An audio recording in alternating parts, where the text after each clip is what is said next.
Welcome to the Daily Underline, where we give you tips to embrace all of you, no matter what. Hi, I'm Tamil Manning. Hi, I'm Tanisha Manning, and if you're struggling with doing everything for everyone and no one taking care of you, these recordings will walk you through exactly what you need to do. Say no and stick with it without guilt. Enjoy the recording. Today, our topic is about rejecting help and being emotionless and emotionless.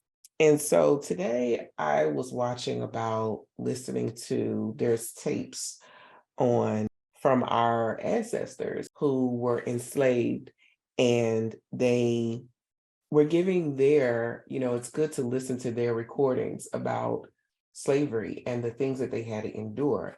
And one woman that I was listening to described another woman being beaten by the master. And so she was being beaten, and all she could do was shake.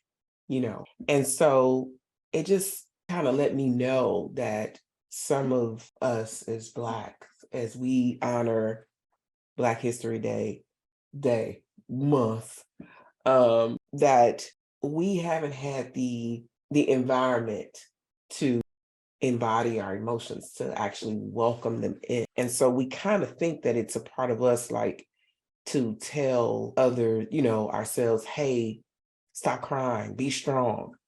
It's actually been in our bloodline because these things happened to our ancestors where they were not treated as human. Your emotions are part of your humanity. And when you haven't had the ability to express them, it is harmful to your physical body. I truly believe, and it has been proven, that the stress hormones, one of them including adrenaline, where that's your fight and flight hormones. Well, numbness, which is, caused by, post-traumatic stress, right? It actually shuts this down. So you're not even in a fear or flight situation. You're not able to feel whether or not you should run or whatever, because we've had to endure so much. And when you're not feeling the flight or fight, it's actually going into the bloodline and it's making you sick. It's why we have high percentages of hypertension and diabetes. Like, these things, when we start to look at it a whole different perspective, like when I saw that, my heart just ached, and then to listen to the tape. I mean, I shared it on my page today.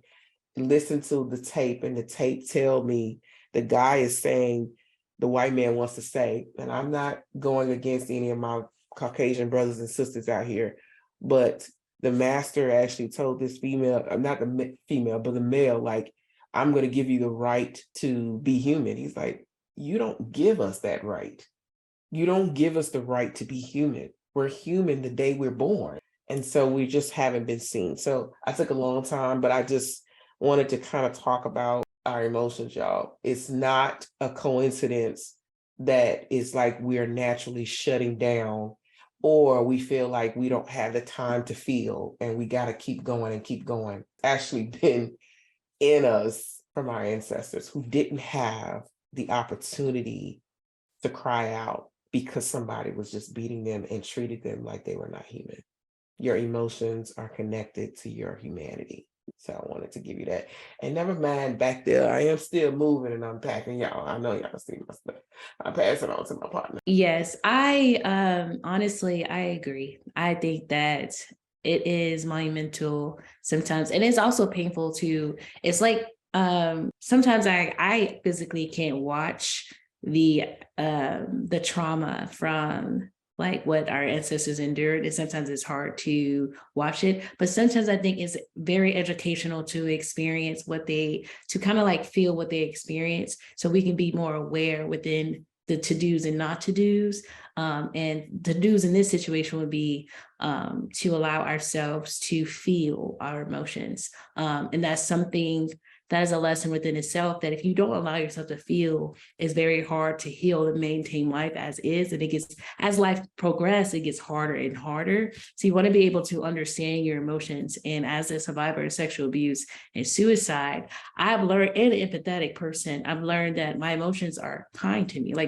Not kind to me. They are very important to me.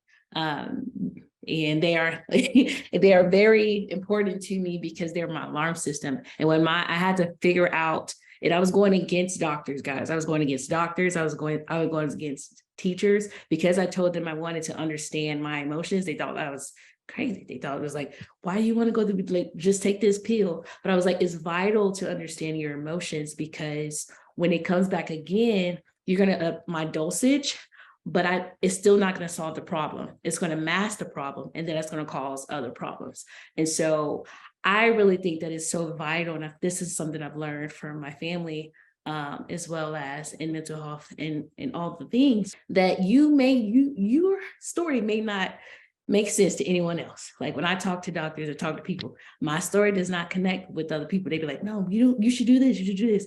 But I think that there is beauty in understanding you and your uniqueness, like the letter U and your own uniqueness, because your feelings are valid. Your feelings are your alarm system. Your feeling words connected to those key words kind of actually tell you, like, okay, when I'm anxiety, there's good and bad to that. Or when there's anger, there's good and bad to that. Even when I'm happy, there's good and bad. There's good and bad in every emotion. So being able to understand and direct it down, I think that's really good and monumental as an emotional intelligence coach and empathetic person.